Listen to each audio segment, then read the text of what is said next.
The first thing that caught my eye wasn't that she only had two legs. It was the way she pulled herself onto the couch like she'd been doing it her whole life. There wasn't a hint of hesitation. She had already decided she belonged there, and nothing about the missing legs seemed to matter to her.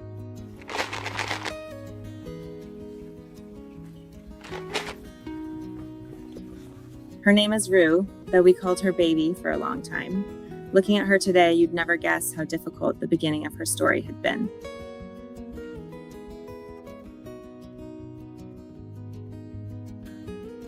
I work at a veterinary clinic, and one day we heard about a tiny cat that had been surrendered to a shelter. The explanation still upsets me whenever I think about it.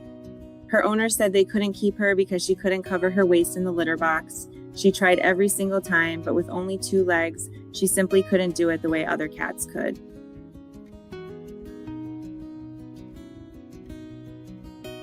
When I finally met her, I didn't see a hopeless case. I saw a cat that had never stopped trying. That was enough for me. I brought her home, thinking she might stay with us until we found the right family. I spent that first evening making everything as safe as I could. Blankets covered the floor, pillows lined the room, and every surface was padded because I worried she'd fall or hurt herself while figuring out a new place.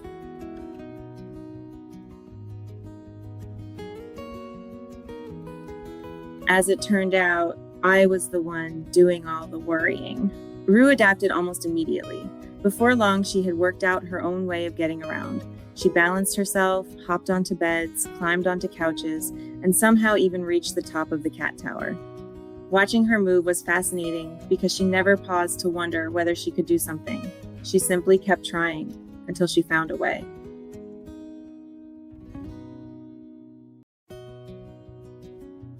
After a while, you stop noticing what's missing. Instead, you notice who she is.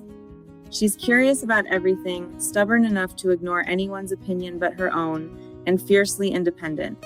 In every way that matters, she behaves like any other cat.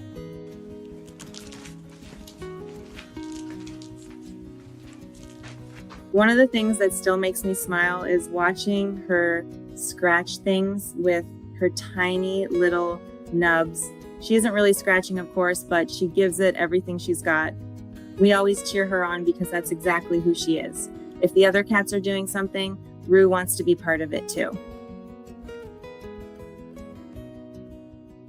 Not long after she settled in, my husband and I quietly admitted something we'd both been thinking. The idea of finding another home for her had completely disappeared.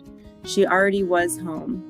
Somewhere along the way, the foster cat became our baby, and there was never another conversation about it.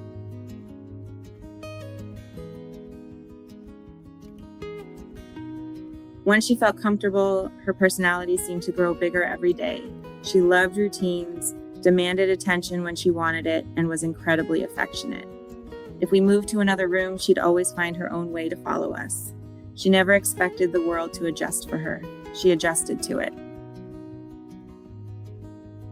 Then, just when life finally felt settled, everything changed.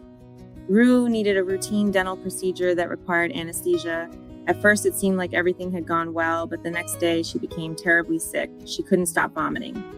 Serious gastrointestinal complications followed, and before long, she went into septic shock. Those were some of the hardest hours I've ever lived through. We stayed at the hospital, terrified we were about to lose her. After everything she'd survived already, it seemed impossible that this might be how her story ended. I'll never forget one of the critical care doctors calling me and saying, "I've got this, I'm going to take care of your baby."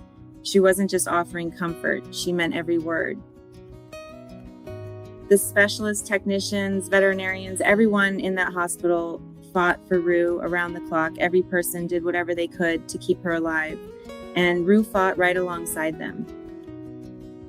Looking back, maybe none of us should have been surprised. Her entire life had prepared her for challenges. She had learned how to move differently, balance differently, and navigate a world built for four-legged cats. That quiet determination never left her, even when she was critically ill. Little by little, she started getting stronger. The day we realized she was actually going to make it is one I'll never forget. Relief hardly seems like a big enough word. Bringing her back home felt completely different because we knew how close we'd come to losing her.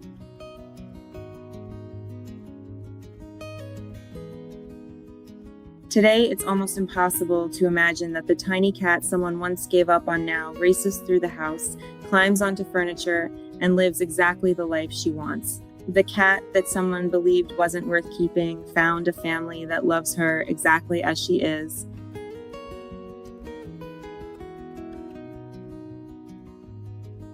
Roux has changed the way I think about resilience. She doesn't spend a second wishing she were like everyone else. She simply finds another way to do whatever she wants, and somehow she makes it look completely natural.